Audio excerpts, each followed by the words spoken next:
Enoque estava esperando por você. Me mostre o que realmente existe fora do Éden. Hoje, você vai descobrir tudo. Existe uma pergunta na Bíblia que ninguém faz. Não porque a resposta não exista, mas porque a resposta foi retirada. Quando Adão e Eva foram expulsos do jardim do Éden, Gênesis 3, versículo 24, diz que Deus colocou um querubim com uma espada de fogo flamejante na entrada do jardim, para guardar o caminho. Mas guarda-se uma entrada quando há algo perigoso do lado de fora. Então a pergunta é: o que havia do lado de fora do Éden? A Bíblia abre essa porta e não entra. Mas existe um texto, escrito por um homem que Deus levou antes da morte. Um homem que atravessou os confins do mundo e viu o que nenhum ser humano foi autorizado a ver. Um texto que sobreviveu por séculos, que foi copiado à mão por gerações de crentes, que os primeiros cristãos leram, que está citado diretamente no Novo Testamento e que depois foi removido. Esse texto se chama o Livro de Enoque, e o que ele descreve do outro lado do jardim vai mudar a forma como você lê o Gênesis para sempre. Antes de falar sobre o que havia fora do Éden, você precisa entender quem foi o homem que o viu. Gênesis capítulo 5 lista os patriarcas com uma precisão quase mecânica. Cada nome, cada idade, cada morte. Adão viveu 930 anos e morreu. Sete viveu 912 anos e morreu. Enós viveu 905 anos e morreu. Cainã viveu 910 anos e morreu. Malalel viveu 895 anos e morreu. Jared viveu 962 anos e morreu. E então vem Enoque, Gênesis capítulo 5, versículo 24. Uma única frase que quebra o padrão de todo o capítulo.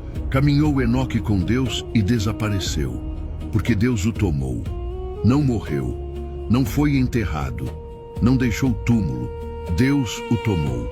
Em todo o capítulo 5 do Gênesis, essa é a única vez em que a frase "e morreu" não aparece. Por que Deus levou Enoque? Para onde? O que ele havia visto? O que ele sabia? A tradição judaica antiga tinha uma resposta muito clara para essas perguntas, e essa resposta está no livro de Enoque. Pai, você está diferente hoje. Eu vi algo, filho. O Senhor me mostrou o que existe além. Além de onde? Além de tudo que você conhece. Das montanhas que achamos ser o fim do mundo. Dos vales que nunca recebem luz. Nos confins, onde a criação se torna estranha. O que você viu lá? Vi que o mundo em que vivemos não está vazio. Nunca esteve. E o que habita os lugares onde nenhum de nós jamais foi. Não tem nome em nenhuma língua humana. Escreve o que te digo. Não para você. Para os que vierem depois. Para os que precisarão entender porque o Senhor vai limpar a terra.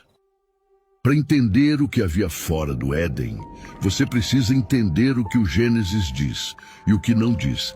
Gênesis capítulo 4, versículo 16. Saiu Caim da presença do Senhor e habitou na terra de Nod, ao oriente do Éden. Nod, em hebraico, terra do vagabundeio, o lugar dos exilados, o lugar dos que foram expulsos da presença de Deus. E Caim chegou lá, e lá encontrou uma mulher. De onde saiu essa mulher? Essa pergunta incomodou teólogos por séculos. A resposta padrão é que era uma irmã de Caim que havia migrado para lá. Mas o texto não diz isso. O texto apenas diz: Caim chegou a Nod, e lá havia uma mulher.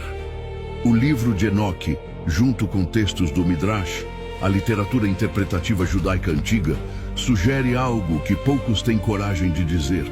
As terras fora do Éden não estavam vazias. O Éden não foi o começo de toda a criação. O Éden foi um jardim dentro de um mundo que já existia. E fora desse jardim havia presenças, havia seres, havia memórias de criações anteriores gravadas na própria terra. O livro de Enoque descreve um cosmos onde o véu entre o espiritual e o físico era incomparavelmente mais fino do que o nosso. Um mundo onde o que Gênesis 6 chama de filhos de Deus podia descer e caminhar entre os humanos, e desceu.